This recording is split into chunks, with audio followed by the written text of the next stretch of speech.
Christ. Amen? Amen. That's why he's the head. That's why he's the head and we are the body. And that's why we must submit to the mind of Christ. Because the mind of Christ is the spirit. And we're going to get into that as well. I want to get back to this, but Jesus, it's just something else when you think about who you are. When you really know who you are, you don't have to walk in fear. That's why Paul told Timothy, he says, stir up the gift of God that is within you. And then he says, for God has not given you a spirit of fear, but power, love, and a sound mind. So you have to know what's on the inside of you is that God has put a gift down on the inside of you so you can stir it up. And you can have that freedom to stir it up because God has not given you a spirit of fear. So you haven't been given that spirit of fear. So when fear manifests, it's not of God.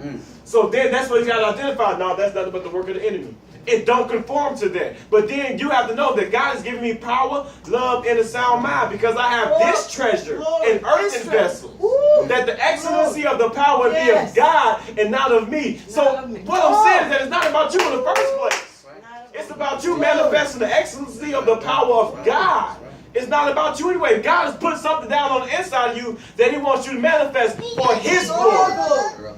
So it's not about you manifesting and trying to do things so you can get the credit. It's for God to get the credit. He's going to get the glory out of all of that. Amen? We just have to be so humble and say, you know what, God, I just want your will to be done. Not my will at all. Let your will be done. And then Jesus gave us the perfect example because he saw what was going to happen to him. That's why I love it. Talks about in Hebrews, for the joy that was set before him, he endured the cross, despised the shame. So Jesus saw what was going to happen. He saw the joy of his sacrifice.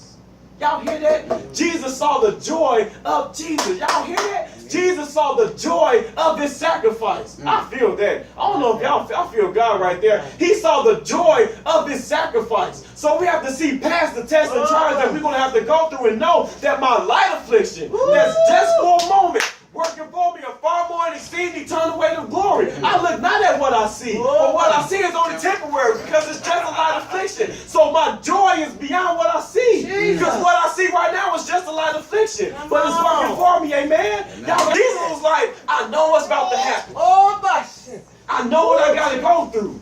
But he was like, God, not my will. Let your will be done. How many of us are at that place now where you know what, God? I see what I'm going through right now and I don't like it. But you know what? Not my will. Let your will be done. I'm not asking you for a new house. I'm not asking you for a new job. I'm not asking you for a wife. I'm not asking you for a husband. I'm not asking you for a raise. I just want your will to be done in my life. Because your will is what's best for me in the first place. So you lay out the path of righteousness and order my steps, and I'm going to submit to being obedient to you. How do you submit to being obedient to God? Reading his word. As you read his word, the Spirit is going to give you a revelation of that. That's why the Spirit has come, is to give you that revelation.